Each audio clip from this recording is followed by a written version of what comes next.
Hello, I'm Corey Crowley, the Executive Vice President of the National Medal of Honor Museum, here with another episode of Forged by Honor with the City of Arlington.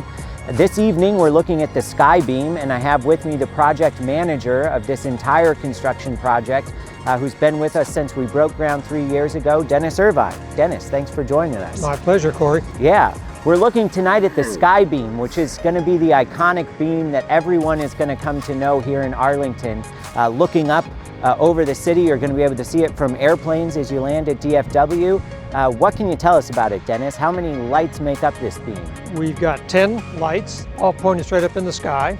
And we're in the process tonight, as you mentioned, of focusing those lights and determining the width and height of the beam right now. This is part of a broader lighting test that's happening and kind of one of the final phases of this project. The construction's coming to a close. What do we have left to wrap this project up?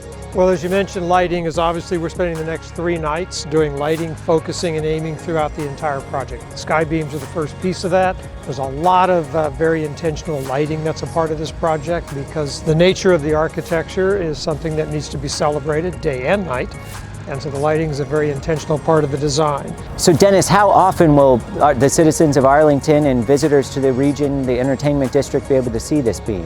The beam will predominantly be on. The exception is if the FAA calls us and says we've got an issue with a landing pattern or something going directly over the museum, they have the right to tell us to turn it off. But the intent would be that for the most part that beam is on. Well, thank you, Dennis, for joining us. It's going to be pleasure. Iconic when we have the grand opening on March 22nd, which the public is invited to, and tickets are on sale now at mohmuseum.org. So get your tickets to visit the National Medal of Honor Museum.